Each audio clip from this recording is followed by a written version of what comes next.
Ay, malakas yung apoy. So, ayan, magluluto tayo ng pansit bato. Na may kasi kaunti lang nasira yung isang plastic. So, dadagdagan natin siya ng Mickey. Pansit malabon. So, ayan. Kaya na natin tong sibuyas.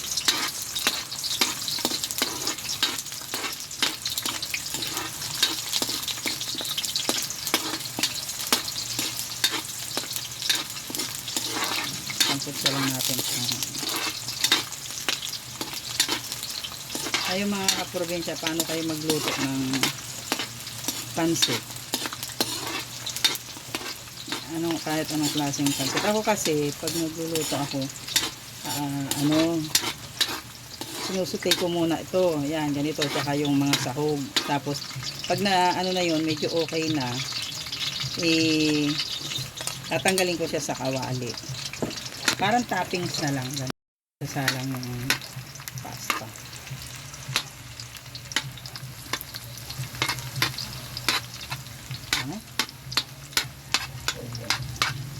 Ano natin yan. Hindi na ako nakabili ng ng baboy. Yung na lang yung kahapon na dala ng tatay namin. Yung gizzard. Liver and gizzard. Konti pa. Lutuin natin ng konti.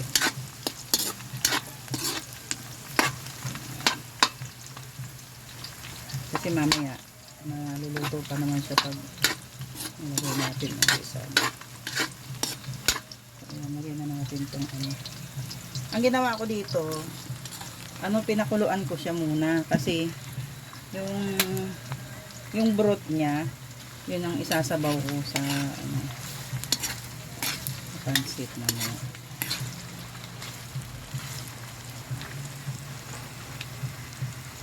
Tapos tinimplahan ko na ng asin. Ayan, para may lasa yung Pag nagluluto ako, kung halimbawa karne man yan o gusto ko may lasa na yung, kahit matabang yung basta yung sahog may lasa na siya. Carry na yun. Yung iba kasi isasutay lang. Tapos pangkalahatan na yung pampalasa niya. Ako yung hindi. Ayan.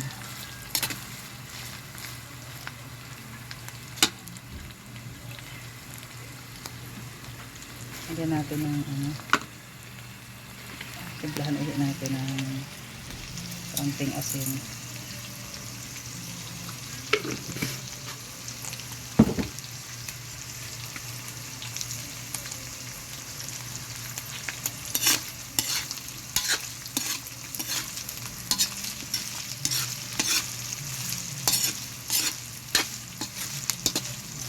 Lang natin.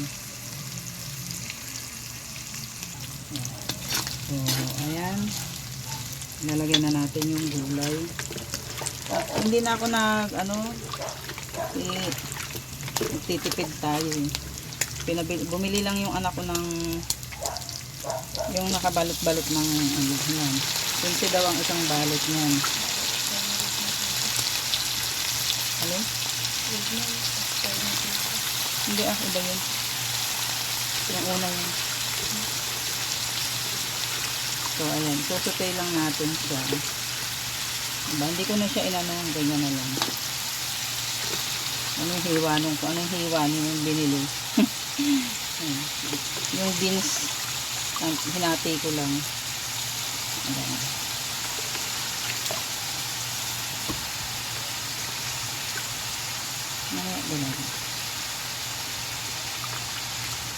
Ayan.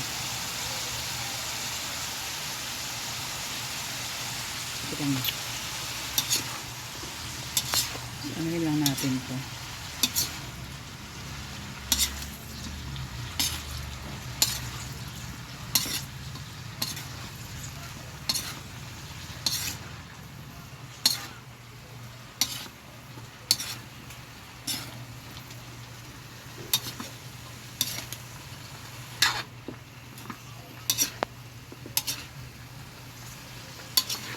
Ang ganda ng kulay, no?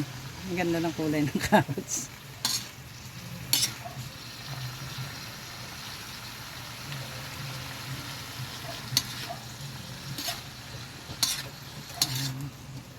Kasi niya may sarili siyang ano.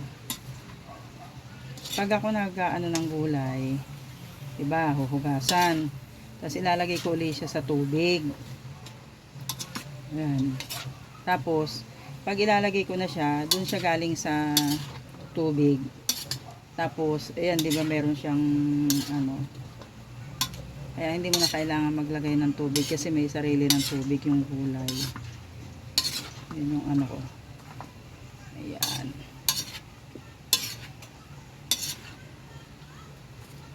Ang pinabibili ko dalawa lang, pero dahil may anak tayong mukhang gulay, tinatlo niya. So, ayan, mas marami yung, ano, mas marami yung gulay.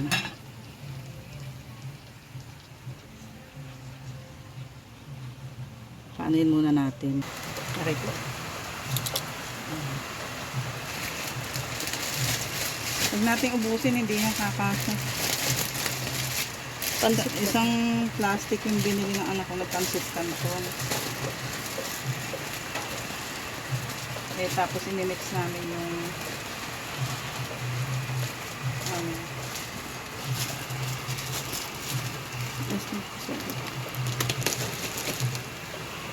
kasi ito, isa lang ganito lang kaunti yung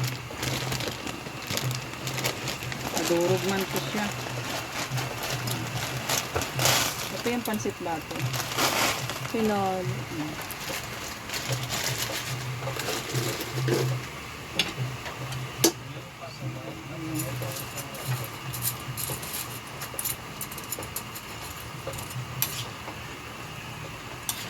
Haluin natin.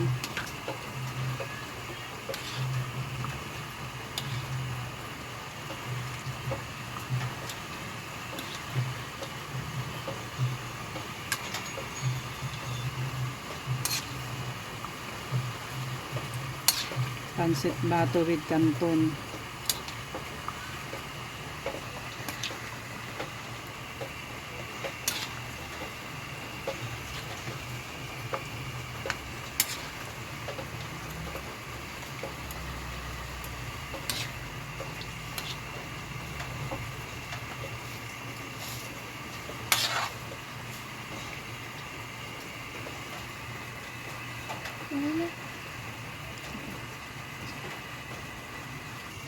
Tapos nalagay na natin to.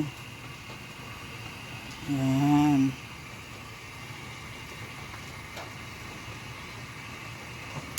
Oh.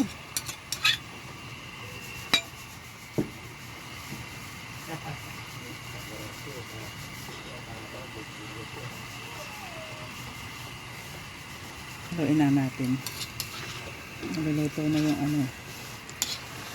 Ay, bakit parang natutong. Hanapin yung apoy masyadong malakas. Ganyan lang. Medium heat. Mix natin.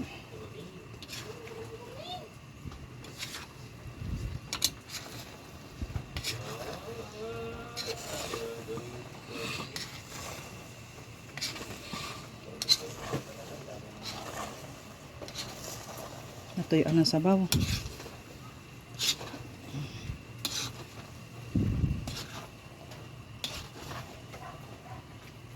Parang kailangan nating magdagdag ng ano.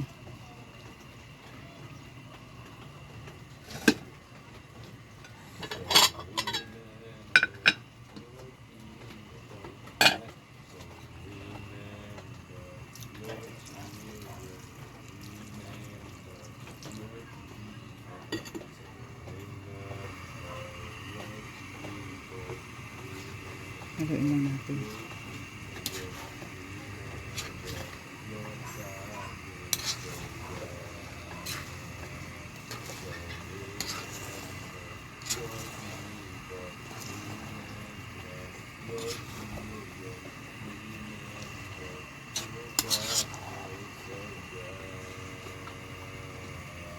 Parang mas madaling lutuin yung ano kaysa dun sa pansit bato. Dapat hindi Ah, hindi. Ganun pala talaga.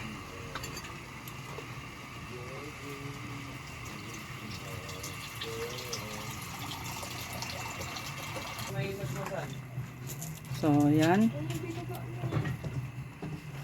Yan, ang ganda ng kulay. Ano lang, ini-in-in lang. Ini-in-in.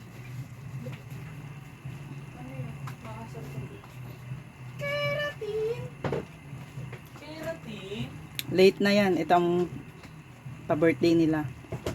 Pa-birthday nila sa akin. Gusto ko yung skinless.